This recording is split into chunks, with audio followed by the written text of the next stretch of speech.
Imagine being stranded on a remote strip of sand with 6 of your former boyfriends and $250,000 on the line.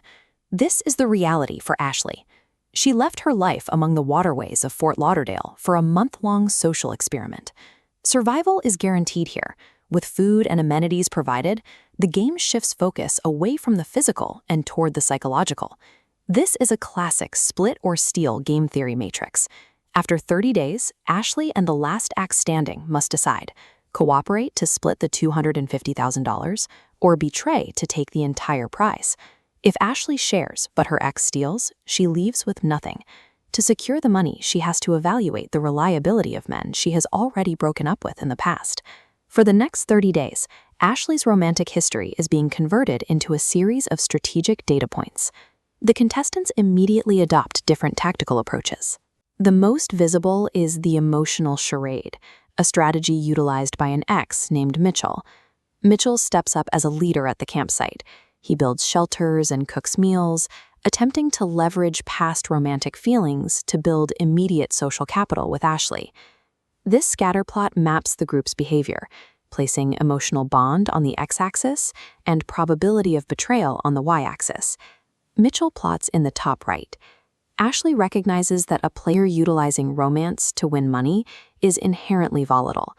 If someone is willing to perform affection for cash, their final decision in the matrix becomes unpredictable. The intensity of his approach triggers Ashley's paranoia. Instead of feeling secure, she feels managed, leading her to eliminate him on day 10. In an environment governed by financial incentives, romantic history acts as a strategic liability. While Mitchell played loud, others opted to be quiet. Contestants like Derek and Gary adopt the utility player strategy. They fetch water and clean the camp, trying to survive by staying off the radar. But passive gameplay has a flaw.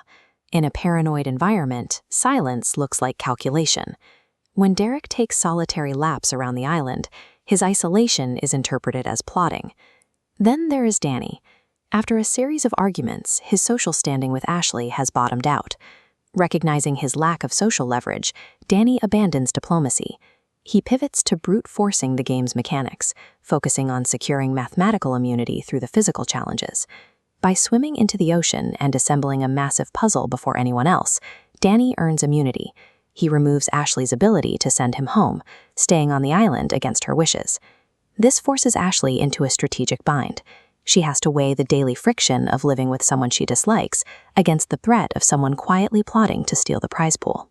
Danny's survival shows that when trust fails, players will exploit the literal rules of a system to guarantee their own safety. By day 20, the atmosphere at camp is grim. The illusion of a tropical vacation has shattered. The camp functions as a psychological battlefield.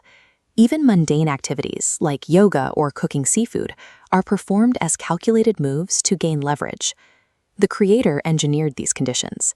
By setting up staggered eliminations and dangling a massive payout, the parameters of the island were designed to remove social niceties and force conflict. Once life-changing money enters the equation, facades dissolve. The contestants stop acting like friends and revert to self-preserving frameworks to protect their interests. The island experiment suggests that while physical survival is simple, human trust carries a much higher price.